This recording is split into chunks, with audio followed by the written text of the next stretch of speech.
안녕하십니까 여러분. 강명도 선교사입니다. 반갑습니다.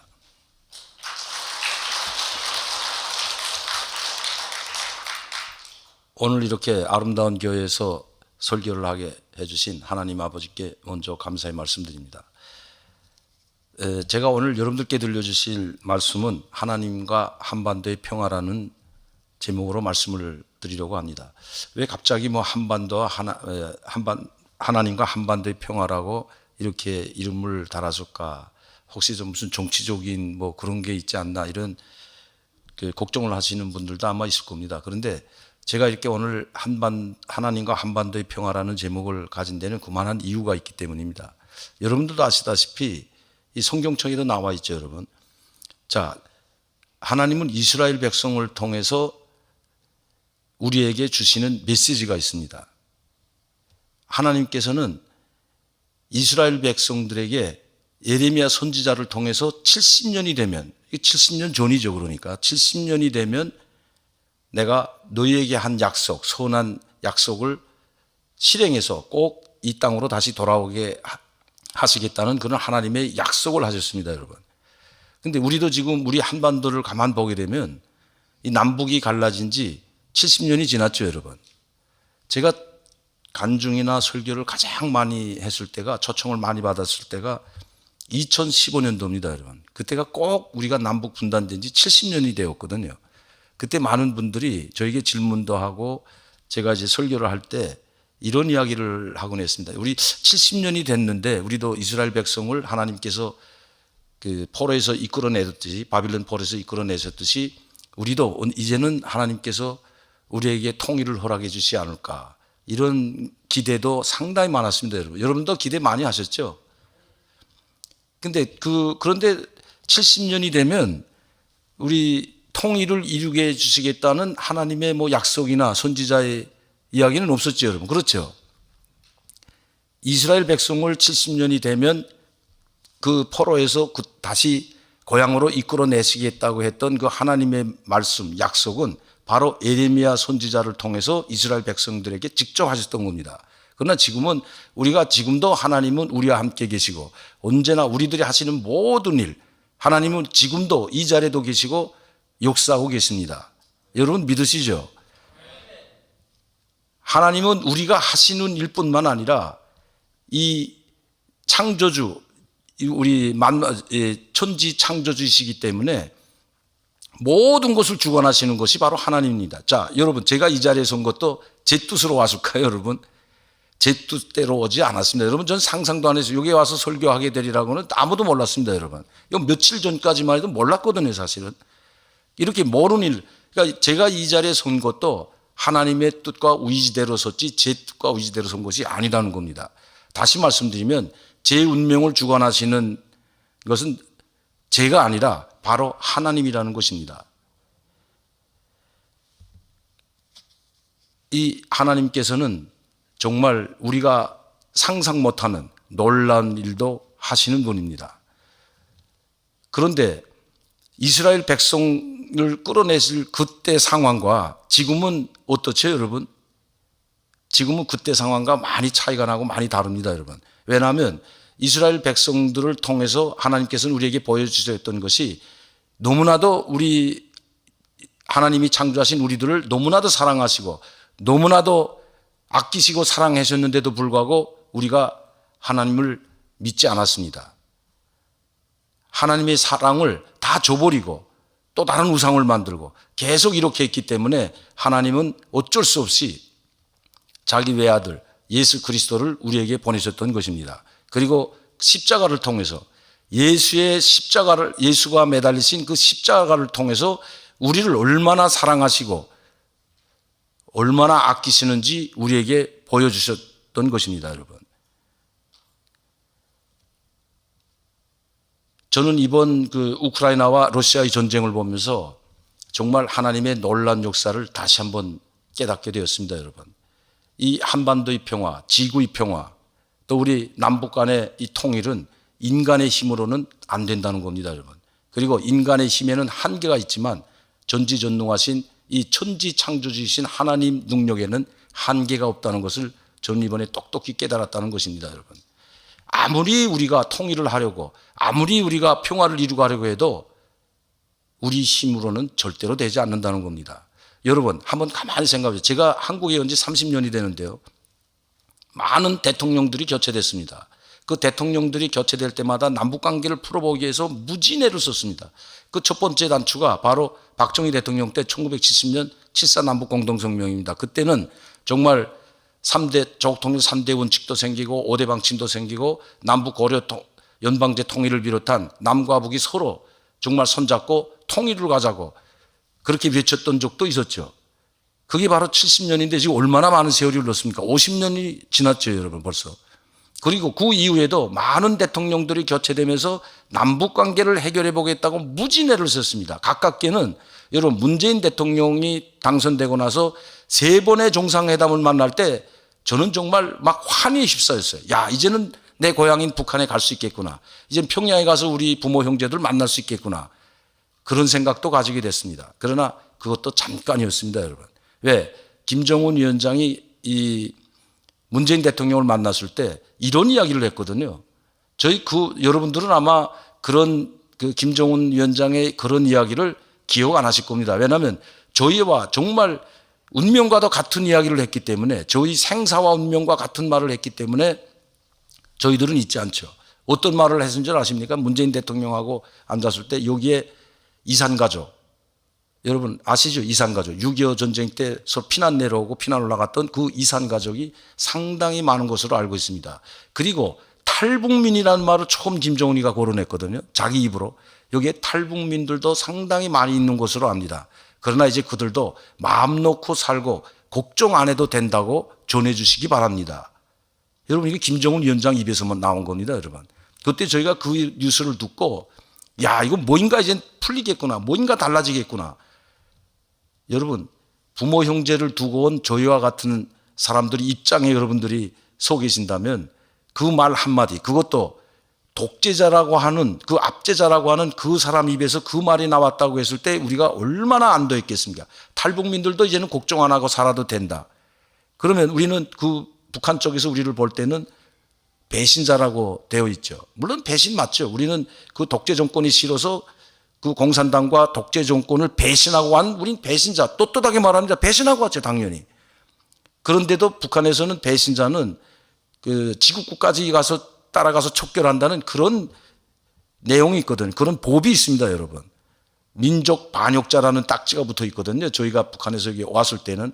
그런데 그 민족 반역자로 일컬어지는 탈북민에 대해서 그 법을 집행하는 최고 지도자가 탈북민도 이제는 걱정 안 하고 마음 놓고 살아도 된다고 말씀해 주세요라는 말을 들었을 때 여러분 저희 마음이 어떻겠습니까, 여러분? 야, 이제는 뭐인가 이루어지겠구나. 그런데 1년 안 가더라고요, 여러분. 1년 못 갑니다, 여러분.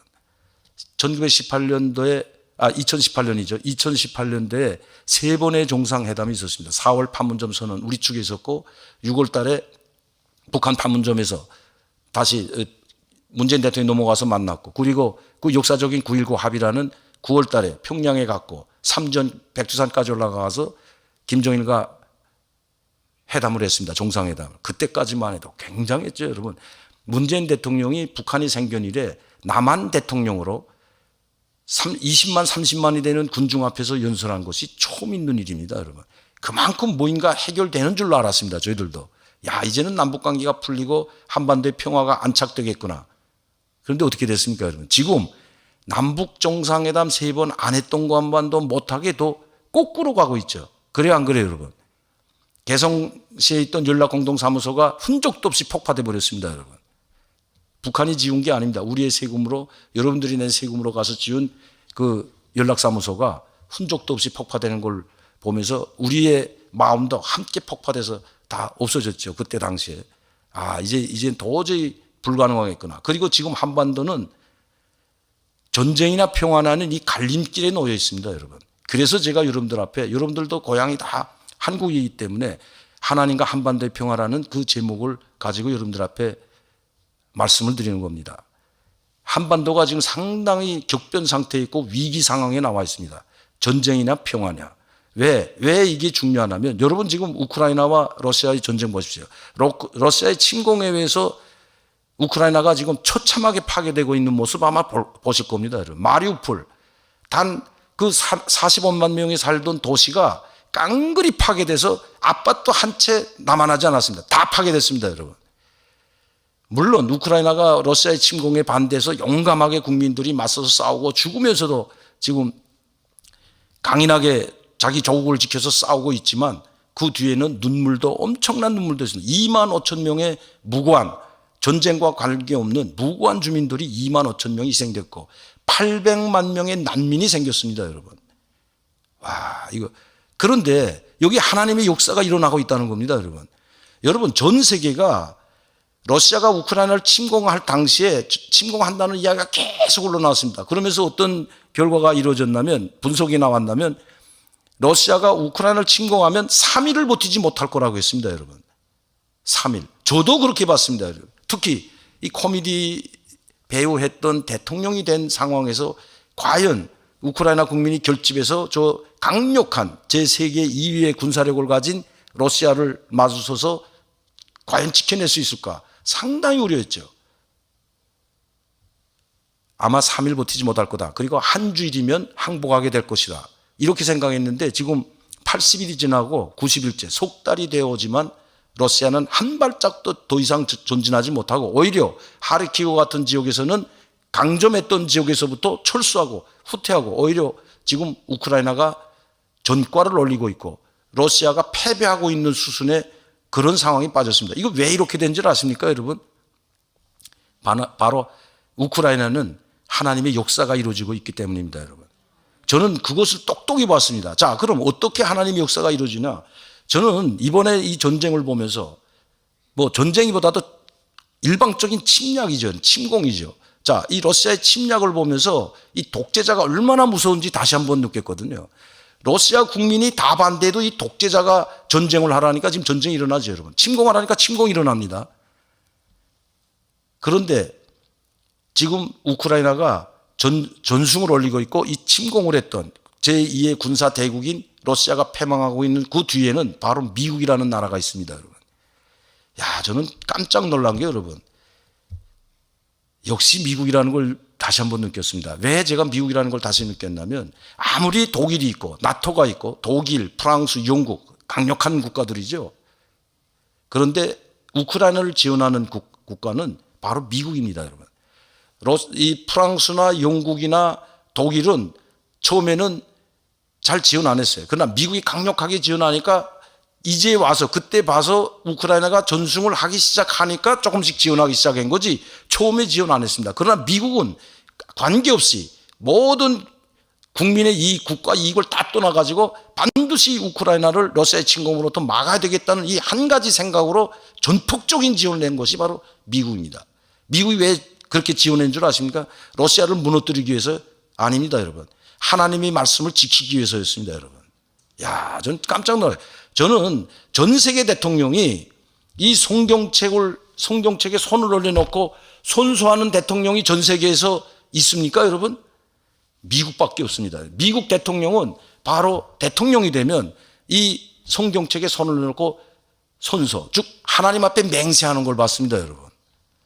왜 미국을 이렇게 축복받는 나라가 되어주셨는지, 왜 전 세계에서 초일류 국가, 강대 국가를 왜 미국을 선택하셨는지 저는 그 하나님의 강력한 의지와 뜻을 봤다는 겁니다, 여러분.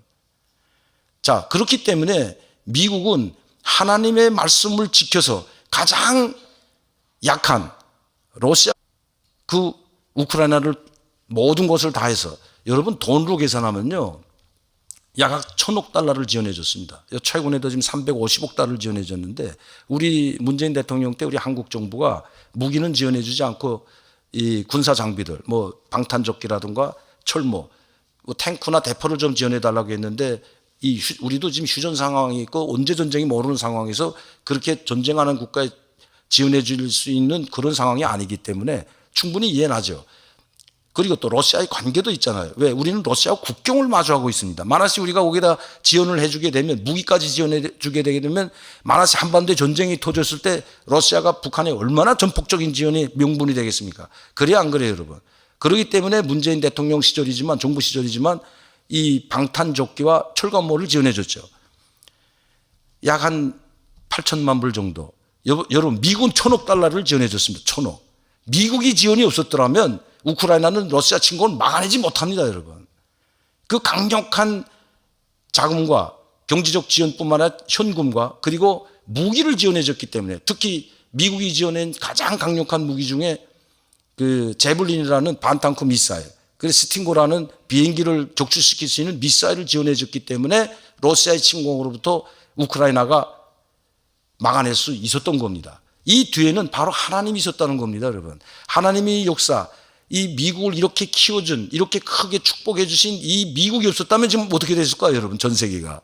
강대국들에 의해서 다 갈갈이 찢겨나가고 우리 한반도는 우리 벌써 전쟁의 사용들에 빠진 지 아마 오래될 겁니다. 저는 이번에 그 러시아의 우크라이나 침공을 보면서 미군이 우리 한국에 들어와 있는 참 저는 정말 소름이 끼칠 정도로 하나님의 역사, 하나님의 우리 한반도를 사랑하는, 우리 한국을 사랑하는 하나님의 그 사랑의 깊이를 보았다는 겁니다, 여러분. 지금까지 미국이 한반도에 2만 8천 명이 주둔하고 있기 때문에 우크라이나와 같은 그런 침공, 어떤 나라도 감히 침공하지 못하는 나라로 우리 한국을 선택했다는 겁니다, 여러분. 여러분, 저는 북한에서 있을 때 대자였습니다. 인민군대에 있었거든요. 대자로 31살에 제가 대자가 됐습니다. 물론 지금 그 이야기를 하자면 시간이 많기 때문에 간단히 말씀드리면 31살에 대자가 됐으면 이거 벼락 출세를 한 거죠. 하긴 뭐 이 현성월이는 군대도 안 나가고 대자를 달았지만 어쨌든 31살에 대자가 돼서 인민무력부 보위대학에서 연구실장으로 근무를 했고, 그리고 그 군복을 벗고는 주석궁에 있다가 제가 한국으로 왔습니다. 하나님의 뜻이 아니었다면 제가 이 자리에 설 수 없었다는 겁니다, 여러분. 그 모든 것을 뒤로하고 모든 권력과 모든 권위를 다 뒤로하고 제가 이 한국에 오게 된 것도 제 의지대로 온 것이 아니라 바로 하나님의 뜻과 의지대로 왔다는 겁니다. 하나님 말씀, 이스라엘 백성을 통해서 우리에게 주신 하나님의 말씀 이미 다 나와 있다는 거죠. 지금도 그때와 똑같다는 겁니다. 하나님은 그 본문 말씀에 12절에 이렇게 말씀하고 계십니다. 너희가 내게 부르짖으며 내게 와서 기도하면 내가 너희들의 기도를 들을 것이요. 그때 당시에만 해당하는 것이 아니라는 겁니다. 이스라엘 백성을 통해서 우리 지금 살고 있는 이 시대 우리 하나님의 백성들에게 하나님이 우리에게도 하시는 말씀이라는 겁니다. 자, 한반도의 평화 지금 간신히 지켜지고 있죠. 여러분, 언제 전쟁이 터질지 모르는 상황까지 아까 제가 왔다고 말씀드렸는데, 자, 우리가 한반도의 평화를 계속해서 지켜내고 복음 통일을 위한, 즉 한반도의 통일, 남북 통일을 이루기 위해서는 아까 우리 문현준 목사님께서 말씀했듯이 복음 통일 외에는 없다는 겁니다, 여러분. 그러면 어떻게 돼야 되겠냐? 예전처럼 선지자 또 하나님이 직접 나서서 직접 개입하셔가지고 소돔과 고모라를 유황불로 불태우듯이 북한을 하는 것이 아니죠, 지금은. 그렇습니까? 안 그렇습니까, 여러분? 이미 하나님은 우리에게 누구를 보내주셨습니까, 여러분? 외아들 예수 그리스도를 우리에게 보내주셨고, 우리를 예수 그리스도를 믿음으로 말미암아 우리는 새로운 생명을 얻었을 뿐만 아니라 영생을 얻었습니다, 여러분. 그렇기 때문에 우리는 지금 구약 시대에 있는 것이 아니고 신약 시대에 살고 있습니다, 여러분. 주님이 오셨다는 것은, 오셨다 부활했다 가셨다는 것은 우리 하나님의 백성들 주님으로 말미암아 예수 그리스도로 말미암아 우리도 영생할 수 있고 부활할 수 있다는 걸 하나님이 보여주셨다는데 깊은 뜻이 있다는 겁니다, 여러분. 자, 여러분들 뭐 이제 부모님들이 돌아가시거나 하면 같이 계시다가 하늘로 올라가셨기 때문에 하나님의 부르심 받고 올라갔죠. 그래도 여러분들 슬퍼하죠, 여러분. 그래 안 그래요, 여러분? 같이 있다가 갑자기 돌아가시던가 하면 슬퍼하는 분도 계세요. 물론 당연히 슬퍼하죠. 왜? 지금 하늘로 올라가셨는데 하나님 우리 어머니 아버지 아니면 또 제 옆에 있는 친구든 지인이 됐든 좀 더 있다가 하늘로 데려가셨으면 참 좋았을 걸. 조금만 더 조금 아쉬운 감정. 하나님께서는 데려가실 분은 데려가시고 오래 있게 하실 분은 오래 있게 하신다는 겁니다. 우리가 죽고 사는 거 우리 마음대로 안 된다는 겁니다, 여러분.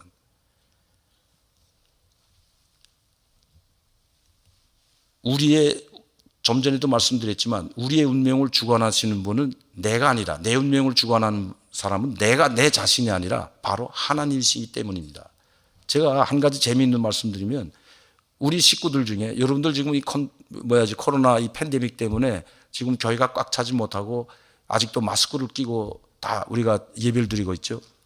자, 우리 가정에도 처음에는 한국이 방역을 잘해가지고 그렇게 걸리는 사람들이 없을 땐 한 1년 반, 2년 동안 코로나 전혀 안 걸렸어요. 최근에 오미크론이 확 퍼지면서 한국에도 30만, 40만, 60만이 되니까 이건 고반 다 걸립니다, 사람들. 지금 약 한 2천만 명이 걸렸거든요. 오히려 코로나에 안 걸리면 이상하다입니다, 여러분. 저희 가족도 지금 5명이 살고 있는데 저 하나 내놓고 4명이 다 걸렸어요, 여러분. 다 걸렸다고요. 심지어 저희 그 막내딸, 제가 가장 사랑하는 그 막내딸 11살인데요. 막내딸, 둘째 딸 14살짜리 딸도 걸리고, 우리 집사람도 걸리고, 저 언니 같이 있는 언니도 걸리고, 다 걸렸죠. 주사 아이들만 내놓고 저희 집사람은 2번 다 맞았거든요. 그런데도 심하게 앓았습니다. 아니, 여러분, 그렇다고 제가 부부생활 안 하고 다루 자는 거 아니잖아요, 여러분. 근데 같이 자는데도 안 걸려, 저는. 왜 그런지. 왜 안 걸려? 아니, 이상하게 안 걸려요. 다 걸리면, 아니, 그럼 나는 검사를 안 받아서 이거 모르고 있는 거 아닌가? 천만의 말씀입니다. 가정에서 1명이든 2명이든 걸리면 무조건 나도 가서 검사 받게 돼 있습니다. 한국은 꼭 같이 가야 돼요. 그래서 검사 받아야 돼요. 그러면 같이 가서 검사 받으면 집사람은 걸렸어요. 그럼 나도 검사 받아야 돼요. 검사는 나는 안 걸려요. 참 희한해. 일주일 있다 다시 가서 검사 받잖아요. 일주일 있다 검사 받으면 나도 가서 같이 오면, 그래도 안 걸렸습니다, 여러분. 제가 코로나 걸렸다면 여기 못 오잖아요, 지금. PCR 검사에서 확진자 그거 나타나면 못 옵니다, 미국에. 그런데 이번에도 올 때, 이거 PCR 검사에서 이거 혹시 지금 고반 다 걸렸기 때문에, 나 이거 걸리면 큰일 난다. 이거 미국에 못 가는데. 근데 안 나타나더라고요. 안 걸렸어요. 아니, 어떻게 한 집안에서 같이 사는데 어떻게 딱 나만 안 걸릴까, 이거 도대체가. 그럼 하나님이 나만 지켜주셔서 나만 안 걸릴까, 이거. 면역력이 내가 누구보다 특출해서 안 걸릴까. 내가 면역력이 특출하고 저 젊지도 않았잖아요, 여러분. 제 나이 되게 많습니다, 여러분. 이래봬도 11살짜리 딸이 있지만 어쨌든 안 걸렸어. 뭐인가, 이것도 하나님이 뜻이라고 봅니다, 저는. 너는 아직 걸리지 말고 그래도 너라도 활동하고 그래야 가족도 지키고, 나까지 걸려서 다 격리당하면 이거 어떻게 됩니까, 여러분? 나가지도 못하는데. 그리고 미국도 다니고 또 다른 나라에 선교도 가고 해야 되니까 내가 너만은 좀 안 걸려, 하나님이 아마 그런 것 같아요. 좀 지켜줘야 되겠다. 저는 그렇게 생각합니다, 실제로. 이건 하나님이 이렇게 지켜주지 않으면 이거는 과학적으로 계산했는데 의사들도 깜짝 놀랍니다. 대체로 다 걸리는데 어떻게 당신만, 4사람이 다 걸려서 며칠 동안 앓고 심하게 걸렸어, 심하게. 우리 집사람은 목에다 퉁퉁 부고 기침 나고 말도 못해. 약도 엄청 먹고 이거 입원해야 될 정도로 상당히 앓았거든요. 저희 딸들도 마찬가지예요. 젊었는데도 불구하고 면역력도 있는데도 불구하고 상당히 심하게 걸렸거든요. 근데 저는 안 걸렸습니다, 여러분. 요게 제가 이제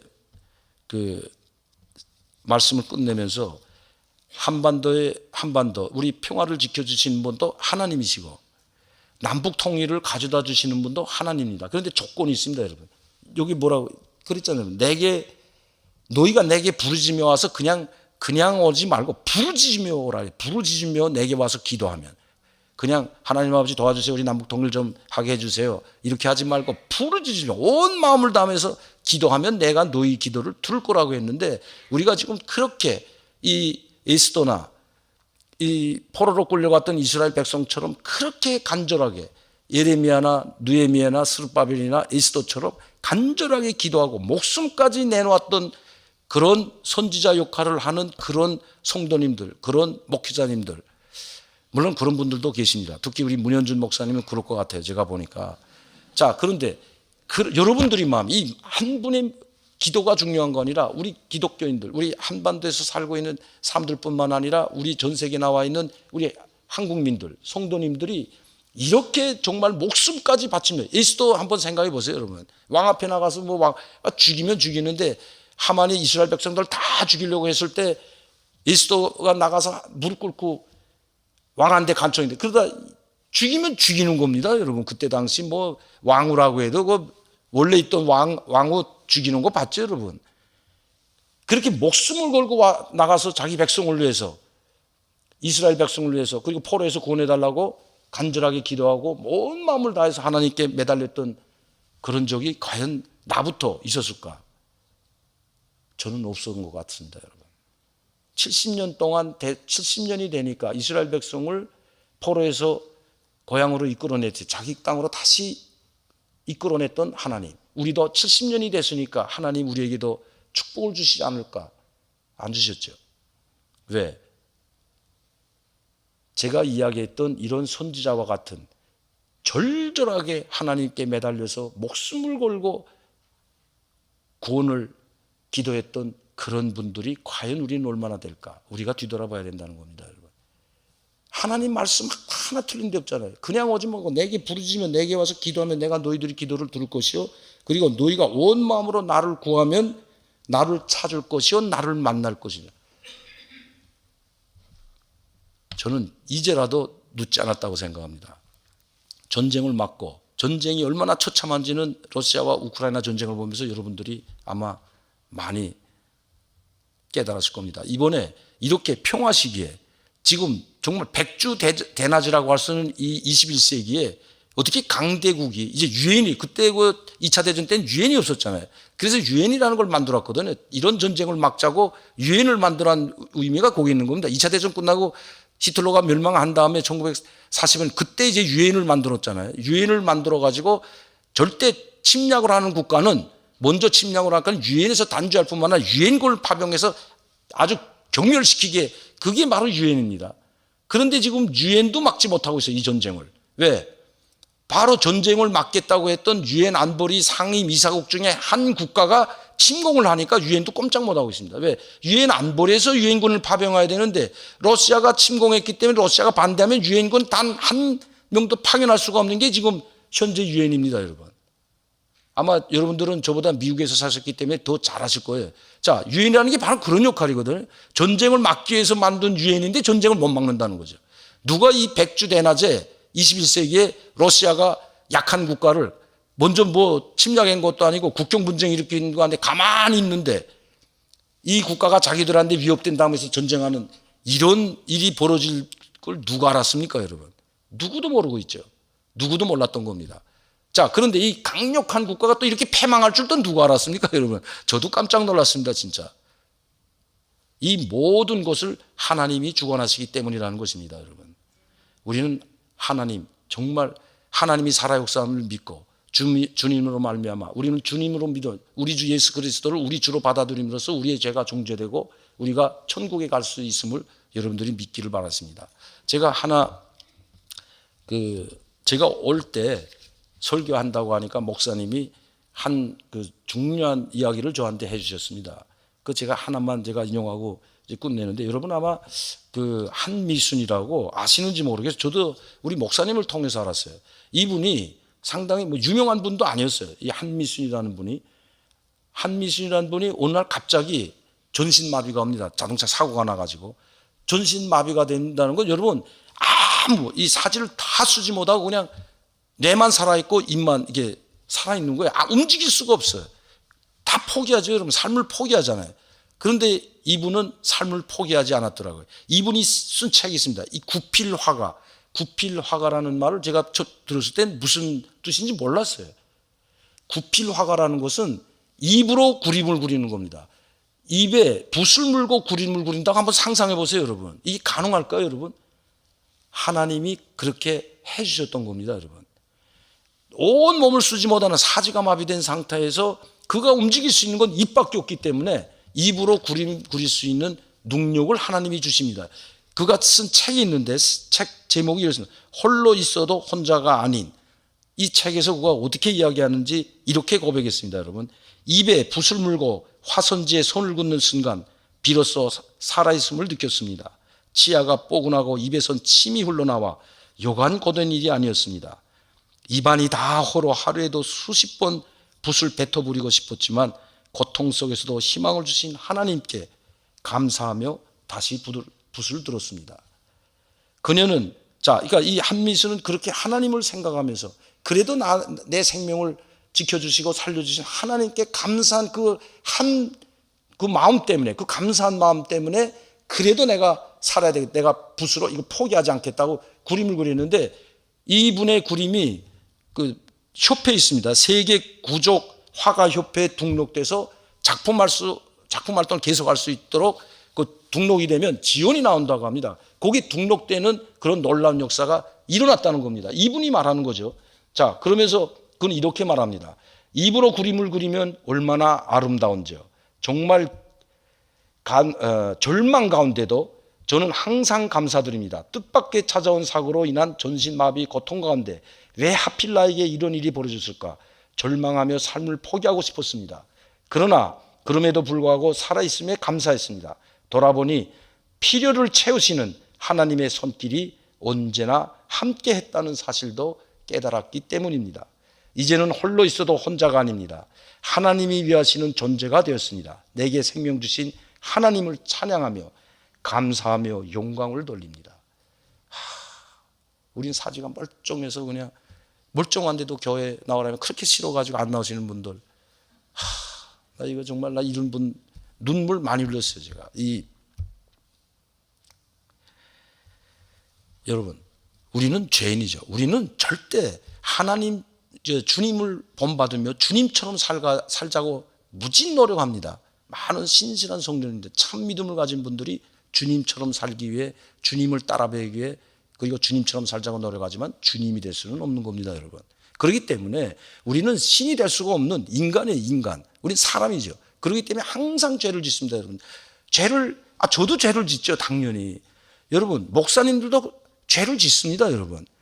왜? 우린 신이 아니기 때문에, 인간이 아니기 때문에. 그래서 우리는 다시 나와서 주일마다 하나님 앞에 무릎 꿇고 오늘 한 주일을 돌아보면서 내가 하나님 앞에 어떤 죄를 지었을까?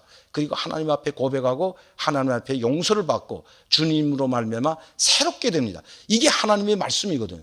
하나님은 천지 창조시뿐만 아니라 우리를 새롭게 하시는 능력을 가졌다는 것, 여러분들 믿으시기 바랍니다. 제가 죄진 거 오면서 죄진 걸 하나 제가 고백할게요, 여러분.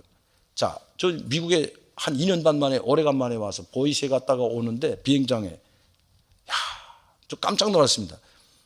정말 그 남성들은 오늘 호텔에서도 그 목격을 했는데 그 반바지 바람, 우통은 다 벗어버렸어요. 여성분도 비슷해요, 그냥. 그러면 어떻게?